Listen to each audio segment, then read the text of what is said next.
আমরা ফেসবুকে দেখতে পাচ্ছি, সোশ্যাল মিডিয়ায় ট্রাফিক পুলিশের দায়িত্ব পালন করছে অনেক যুবতী মেয়েরা। ইভেন আমার কাছে খুব বেশি অবাক লাগছে এটা, যে তারা ইচ্ছা মতো সেজে, শাড়ি পরে একদম খুব বেশি সেজে গুজে রাস্তার মাঝখানে দাঁড়ায় আছে। মাথায় রাখবেন, কথাটা বলতে হাসি লাগতেছে, বাট ট্রু ফ্যাক্ট। একজন মেয়ে শাড়ি পরে যখন রাস্তার মাঝখানে দাঁড়ায়, নিরাপত্তার চেয়ে অনিরাপত্তা বেশি হয়ে যায় যুবক ভাইয়ারা।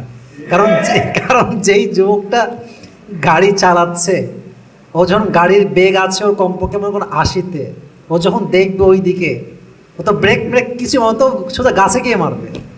এটা ঠিক না।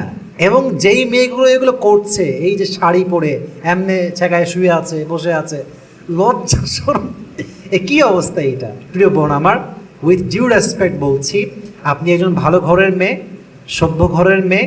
আমি আপনার কোনো অসম্মান দিয়ে কথা বলার অধিকার আমার কাছে নেই।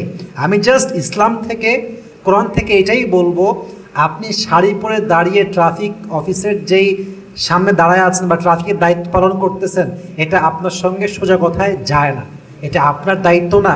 তবে হ্যাঁ, এই দায়িত্ব অনেক যুবকরা পালন করছে, অনেক মেয়েরা পালন করছে। কিছু কারণ আছে, আমি সবাইকে এক কাতারে সামিল করছি না।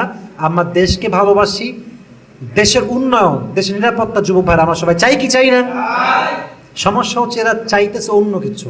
এরা চাইতেছে, বন্ধু ক্যামেরা ধর, কি করতেছে, বলছে আমি যখন গাড়ি থামাবো জাস্ট ওই সময় ক্লিক মারবি, ভিডিও করে টিকটকে ফেসবুক কাঁপাই দিচ্ছাই তো দেশ আমার দখলে। এখন এটা হচ্ছে মেইন পারপাস না। দেশের উন্নয়ন আমাদের মূল উদ্দেশ্য, দেশের জনগণের নিরাপত্তা সুনিশ্চিত করা হচ্ছে আমাদের মূল উদ্দেশ্য। আমরা কোনো স্বার্থপর জাতি নই, ঠিক কিনা বলেন? আমি আমার বোনদেরকে বলবো, আপনারা ভিন্ন সেক্টরে কাজ করেন, আর রাস্তার মাঝে শাড়ি পরে এমনি দাঁড়ায় থাকা, রূপ দেখানো, এটা আসলে আমাদের জন্য প্রাপ্য জিনিস না।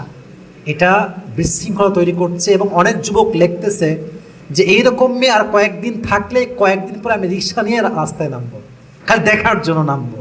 এটা ঠিক না। প্রত্যেকটা মেয়ের অ্যাজ এ মুসলিম, হাসি না, অ্যাজ এ মুসলিম তার পর্দা ঠিক রাখার দরকার যুবক ভাইয়েরা, আছে না নাই? এবং আমি সমস্ত শিক্ষার্থীকে বলবো, যতক্ষণ পর্যন্ত ট্রাফিক পরিপূর্ণরূপে সোচ্চার না হচ্ছে আমাদের দেশের প্রত্যেকটা রোডে রোডে, আপনারা দায়িত্ব পালন করেন, পরিপূর্ণ দায়িত্বশীল আচরণ করবেন। কাউকে ধরে পরিপূর্ণ আটকায় রাখবেন না, বিরক্ত করবেন না, একটু পরপর চেক করবেন না। এখানে একটু সামনে আর একজন, সামনে আর একজন, একটা মানুষ তো বিরক্ত যে এত লোক কেমনে সামলানো যায়। একটা সিস্টেমে করেন, একটা পরিবেশ সুন্দর রেখে কাজ করা ট্রাই করেন। তো আমার বন্ধুদের কাছে আমার মূল আবদার হচ্ছে, আপনি এমন কোনো কাজ করবেন না যেই কাজে যুবকদের চোখ নষ্ট হয়, ঈমান নষ্ট হয় এবং চরিত্র নষ্ট হয়। আল্লাহ প্রত্যেকটা মেয়েকে কথাগুলো বোঝার তৌফিক দান করুক। আমরা সকলেই মন খুলে পড়ছি আমিন।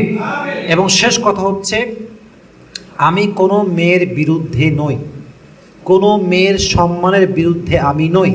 যখন কোনো মেয়ে রাস্তাঘাটে শাড়ি পরে এইভাবে ওপেনলি সৌন্দর্য দেখিয়ে, রূপ দেখিয়ে ট্রাফিকের দায়িত্ব পালন করছে, এতে লাভের চাইতে ক্ষতিটা বেশি হচ্ছে। এবং অনলাইনে ট্রল হচ্ছে, বাহিরের দেশের মানুষগুলো এগুলো ট্রল করছে। তো আমরা চাই নারীরাও কাজ করুক, শৃঙ্খলাবোধ বজায় রাখার জন্য নারীরাও কাজ করুক, বিভিন্ন সেক্টরে যাক, বাট পর্দা ঠিক রেখে, সমাজ ঠিক রেখে, আমাদের দেশের ইমেজ ঠিক রেখে আমাদেরকে কাজ করতে হবে, উইথ ডিউ রেসপেক্ট। আমি বলছি, আল্লাহ প্রত্যেকটা মা বোনকে, প্রত্যেকটা যুবককে বোঝার তৌফিক দান করুক। আমরা সকলেই মন করে পড়ছি আমিন।